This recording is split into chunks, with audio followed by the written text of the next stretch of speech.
शुभ संध्या साथियों। हमारे YouTube channel Hindi ज्ञान रत्नाकर भाई राजकुमार GKP में आपका स्वागत है। आज मैं आपके लिए अबेकस के बारे में महत्वपूर्ण जानकारी लेकर आया हूँ, क्योंकि मैं अपने आने वाले वीडियोज में मैं अबेकस पर एक प्रशिक्षण कोर्स चलाने वाला हूं। तो सबसे पहले यह आवश्यक है कि अबेकस के बारे में आप लोग जान लीजिए कि अबेकस होती क्या चीज है।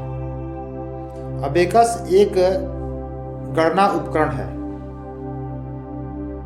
अबेकस शब्द ग्रीक भाषा के शब्द अबैक्स से लिया गया है, जिसका अर्थ होता है सारणीबद्ध रूप।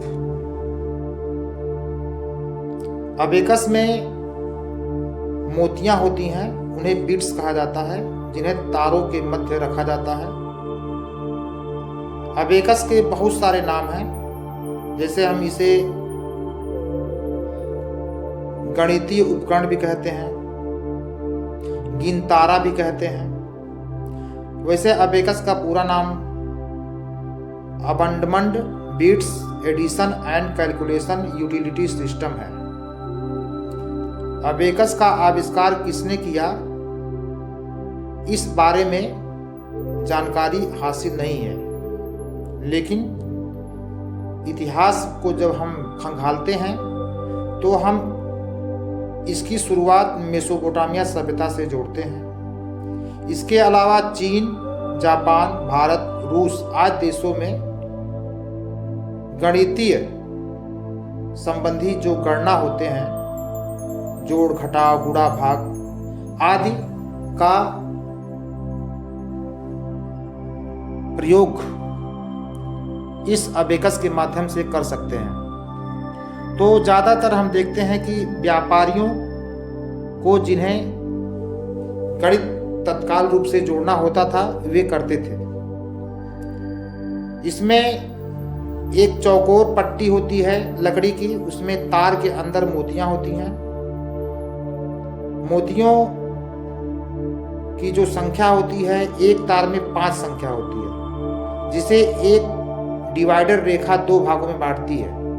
ऊपर एक मोती होती है, उस डिवाइडर के नीचे 4 मोतियां होती हैं। ऊपर की मोतियों को हेवन बिट्स कहते हैं और नीचे की मोतियों को अर्थ बिट्स कहते हैं, अथवा अपर बिट्स या लोअर बिट्स भी कह सकते हैं। दृष्टिबाधित बच्चों को गणित के जो सवाल होते हैं, जोड़ घटाना गुणा भाग आदि को सिखाने में इसका प्रयोग किया जाता है। टीम क्रैमर ने 1960 ईस्वी में अबेकस जो गणितीय उपकरण है, इसका आविष्कार किया था, ऐसा माना जाता है। तो इसमें बहुत आसानी से हम कम समय में हम जोड़ घटाव गुणा भाग कर सकते हैं।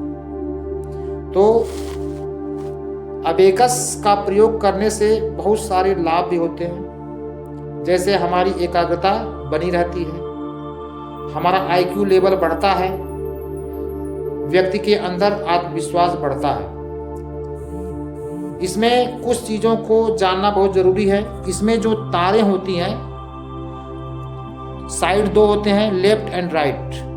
किसी भी साइड से पहला तार वो इकाई का तार होता है, दूसरा तार दहाई का तार होता है। अगर हम राइट की बात करेंगे तो राइट में जो पहला तार होगा इकाई का होगा, दूसरा तार दहाई का होगा, तीसरा तार सैकड़े का होगा, यानी वो सैकड़ा मान बताता है, चौथा तार 1000 का होगा। उसी तरह से लेफ्ट साइड में जो तार होंगे, उसमें पहला तार इकाई, क्रमशः दहाई, सैकड़ा, 1000, लाख, 1000, 10,000, लाख, 10 लाख, इस तरह से बढ़ते जाएंगे। तो इसमें जो डिवाइडर होती है, उसके ऊपर जो एक मोती है वो 5 दर्शाती है, उसका मान 5 होता है। और डिवाइडर के नीचे जितनी भी मोतियां हैं, 4 मोतियां हैं हर तार में, तो एक मोती 1 दर्शाती है। यानी पहले तार की जो मोती होगी, 4 मोतियां नीचे की, वो सभी मोतियां 1 दर्शाती हैं, यानी उनका एक मोती का मान 1 होता है। तो 2 मोती का मान 2, 3 मोती का मान 3, 4 मोती का मान 4। और डिवाइडर के ऊपर जो अपर बिट्स है वो उसका मान 5 होता है, वो 5 दर्शाती है। चाहे उसका स्थान जहाँ भी रहे, इकाई पर रहे या दहाई पे रहे या सैकड़े पे रहे। अगर इकाई पे होगा तो 5 मान होगा, अगर दहाई पे उसका मान उसको रखा जाएगा तो वो 50 होगा, और सैकड़े पे अगर वो मोती आती है ऊपर वाली तो वहाँ पे 500 माना जाएगा। हमने लेफ्ट एंड राइट का कंसेप्ट बता दिया है। और हमेशा अबेकस को जो बीच में डिवाइडर होता है वहाँ पर बिल्कुल खाली स्थान रखना चाहिए। सारी मोतियाँ हमारी या तो ऊपर होंगी या तो नीचे होंगी, बीच में कुछ भी नहीं। वहाँ पे सवाल हल किए जाते हैं, वो एक तरह से आंसर बार होता है जिसे हम फार्मूला बार भी कहते हैं। तो ये जानकारी अबेकस के बारे में आप लोग हमेशा याद रखिएगा, क्योंकि जब सवाल आप हल करेंगे तो इसमें इस जानकारी की आपको आवश्यकता होगी।